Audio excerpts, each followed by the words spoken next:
Alors la fonction thioxo, elle correspond à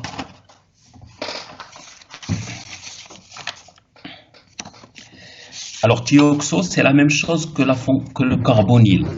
Alors on a soit le CO, soit le CS. Le soufre, il se comporte du point de vue liaison dans les molécules organiques comme un atome d'oxygène.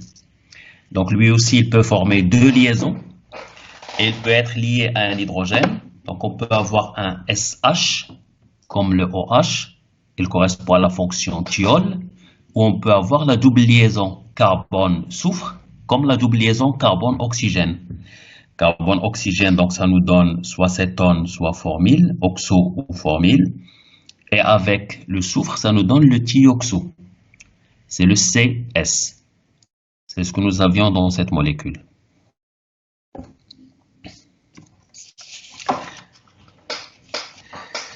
Alors ici,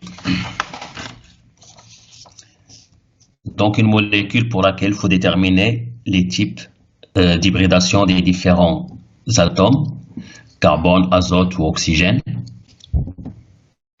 sp3 ou sp2. L'exercice, vous l'avez vu, donc je ne reviens pas dessus. Alors, on nous demande de donner en écriture simplifiée les différents isomères de constitution possible de la molécule de formule brute C4H10O. Alors, pour cette molécule, le degré d'insaturation, donc 2 fois 4 plus 2 moins 10, le tout divisé par 2. Donc ça vous donne un degré d'insaturation qui est égal à 0. On n'a pas de double liaison, ni de triple liaison, ni de cycle.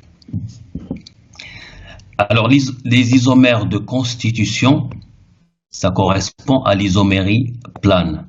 C'est l'enchaînement des atomes qui change.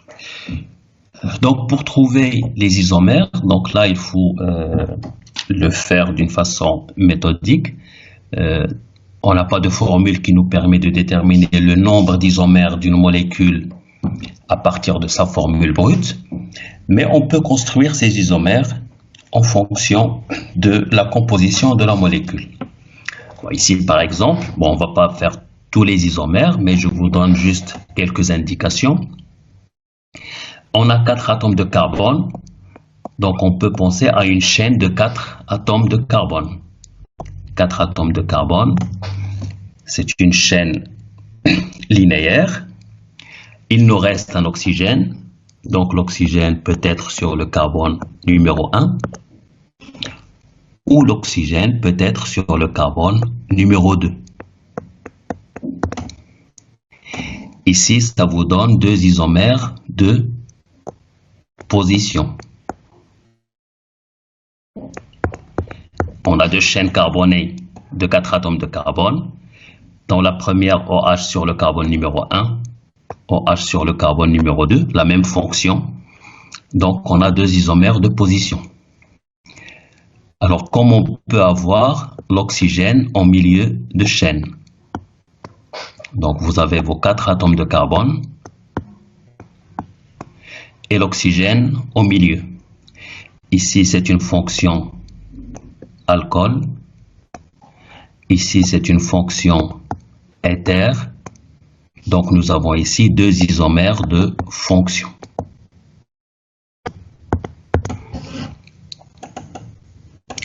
On peut aussi construire des molécules avec une chaîne de 3 atomes de carbone.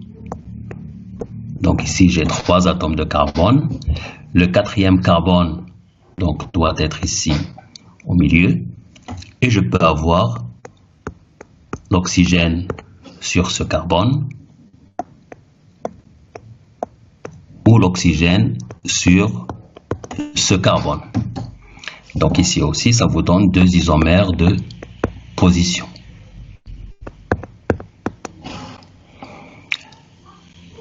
Voilà, donc vous pouvez continuer pour construire les différents isomères correspondant à cette formule brute.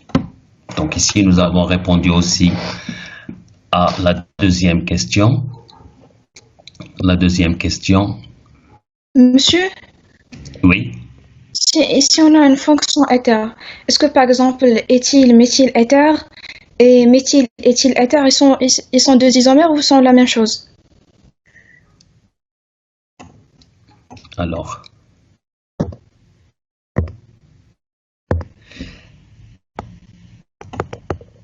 éthyle,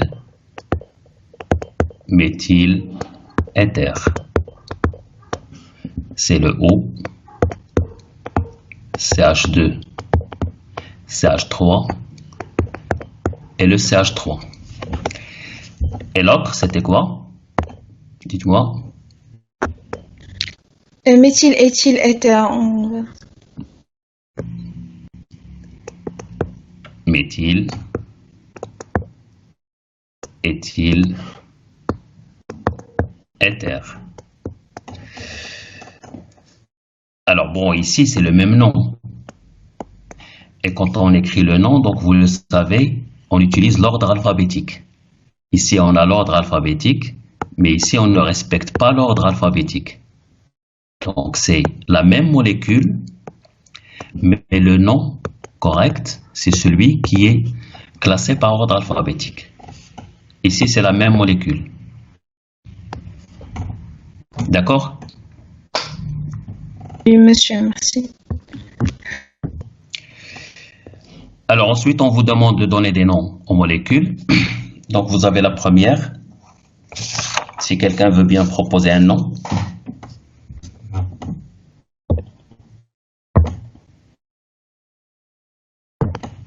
Je vous écoute. Monsieur, Oui. 2,6 diméthyloctane. 2,6-diméthyloctane.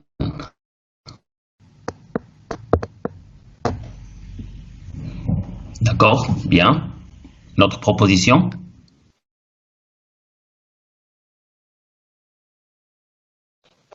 Monsieur, 3-éthyl, 2,4 diméthylhexane. 3-éthyl, 2,4-diméthyl,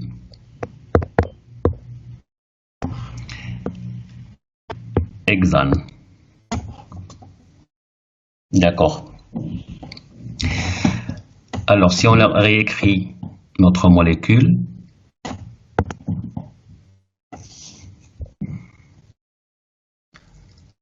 alors vous avez un CH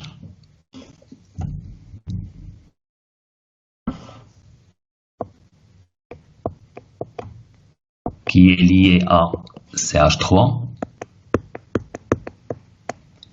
et qui est lié à C2H5. C2H5, c'est un CH2, CH3. Ensuite, il est lié à un CH2 trois fois. 1, 2 et 3. Il est lié à un CH qui est lié à 2 CH3. CH3 et CH3. Voilà, donc nous avons ici notre molécule. Le nombre d'atomes de carbone de la chaîne principale. Donc ici, vous avez 1, 2, 3, 4, 5, 6, 7 carbones. Alors ici, j'ai 1, 2, 3, 4, 5, 6, 7 et 8 atomes de carbone. Donc on a 8 atomes de carbone dans la chaîne principale. Octane et non pas hexane. La numéro Monsieur, CH2, la position 6. CH2, oui, tout à fait. donc un atome de carbone au milieu. Alors, une valence égale à 4, donc on a les 4 liaisons, c'est un CH2. La numérotation, donc sur cette chaîne principale, on a un méthyle sur ce carbone et on a un méthyle ici. Donc on a 2 méthyles. La numérotation doit donner le plus bas indice au substituant. Cette numérotation va me donner l'indice 3. Par contre, si je numérote à partir de ce carbone, elle va me donner l'indice 2 pour la première ramification. Donc je choisis cette numérotation. Donc 3, 4, 5 et 6. Donc j'ai un méthyle sur le carbone 2 et un méthyle sur le carbone 6. Donc 2, 6, 10 méthyl, 8 atomes de carbone, pas de liaison multiple. Donc ici c'est le nom correct pour cette molécule. C'est bon? C'est clair?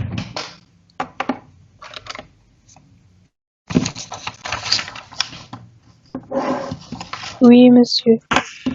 La molécule suivante.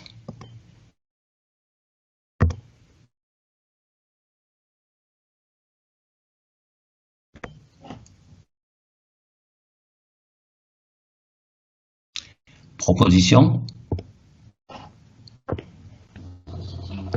3-oxopentanoate de méthyle.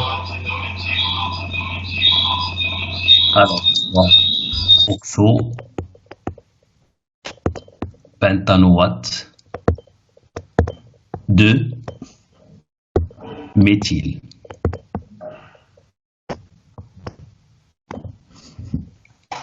Monsieur, Oui.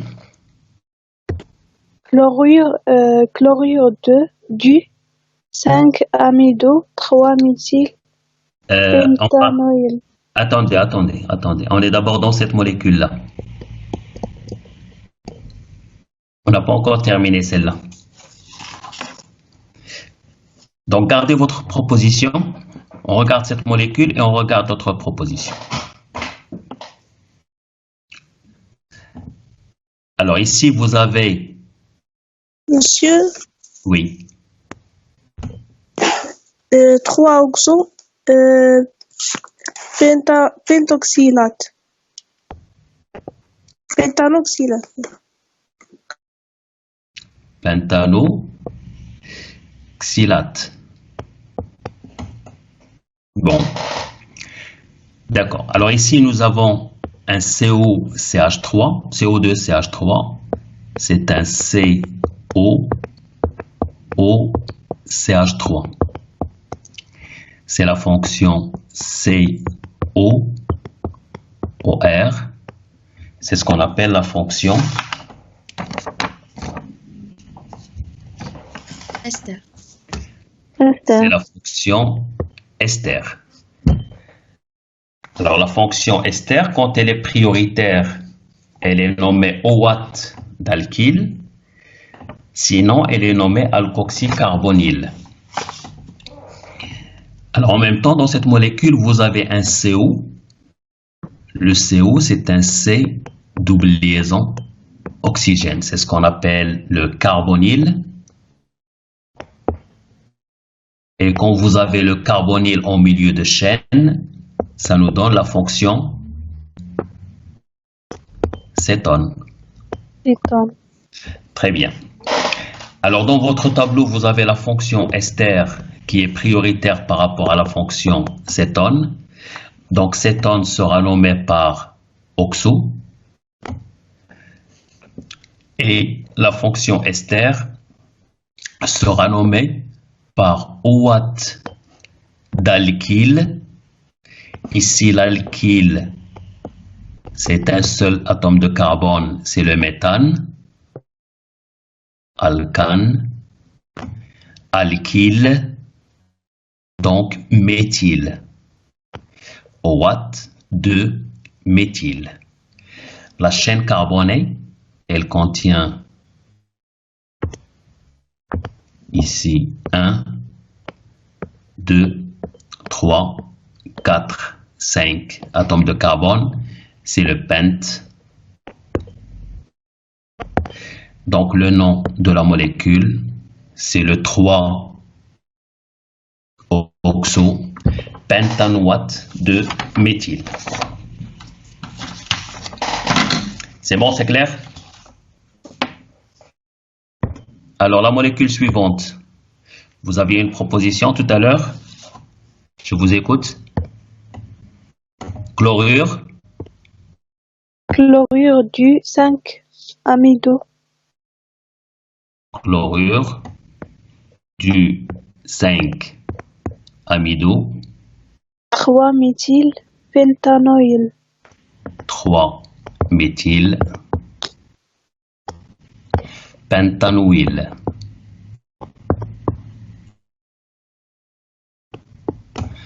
Pentanoïl. Monsieur, Oui, j'ai une autre proposition. oui. Chlorure de 5, Oui. 5-alcanamide.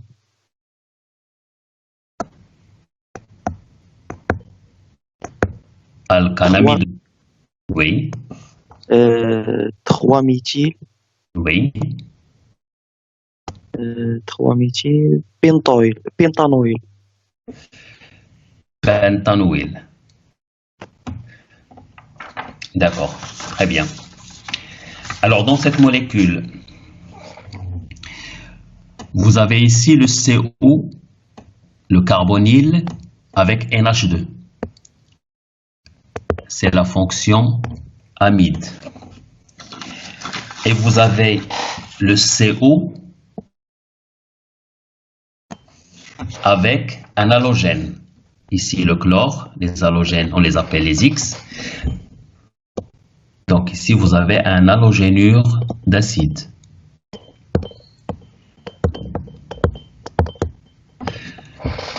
Alors sur les deux fonctions, donc quand vous regardez votre tableau, l'halogénure d'acide est prioritaire par rapport à la fonction amide.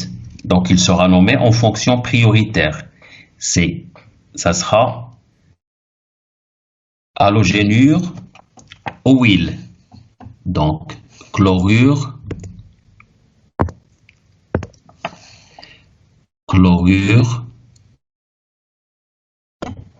avec la terminaison au huile. Donc ici, c'est la fonction prioritaire qui est la fonction halogénure d'acide. La chaîne principale va commencer par le carbone qui contient la fonction prioritaire. Donc 1, 2, 3, 4 et le carbone numéro 5. Sur cette chaîne, nous avons la fonction amide qui n'est pas prioritaire. Elle sera nommée par alcanamido.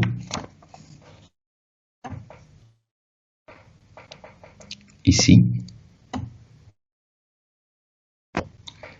Alcanamido qui va correspondre à la fonction amide. Et vous avez un méthyle sur le carbone numéro 3. Un méthyle sur le carbone numéro 3. Nous avons 5 atomes de carbone, c'est le pent pour 5 atomes de carbone. Et on n'a pas de liaison multiple, donc nous avons la terminaison ane.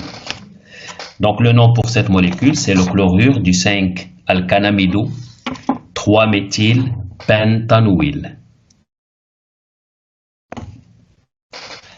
Chlorure 5-amido 5-alcanamido 3-méthylpentanoïl.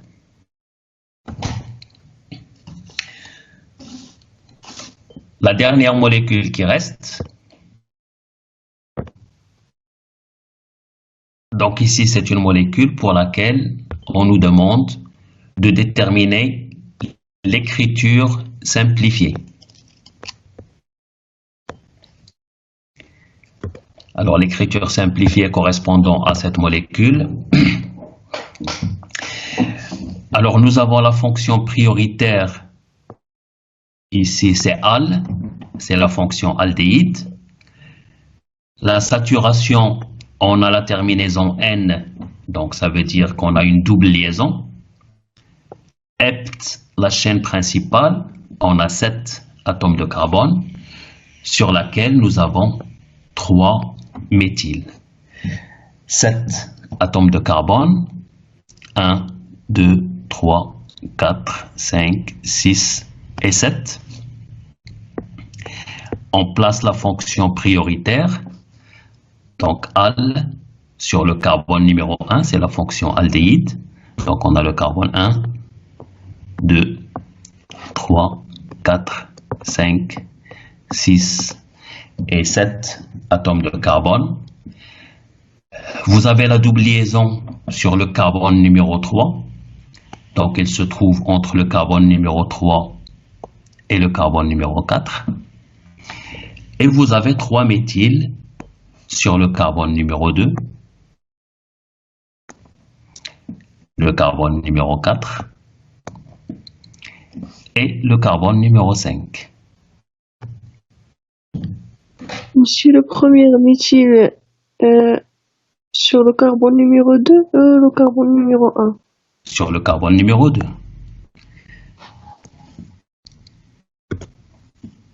Ici, le carbone numéro 2. Voilà.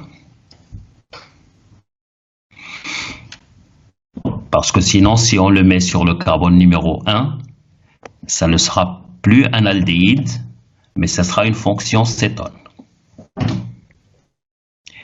Voilà, donc ici vous avez l'écriture simplifiée correspondant à cette molécule.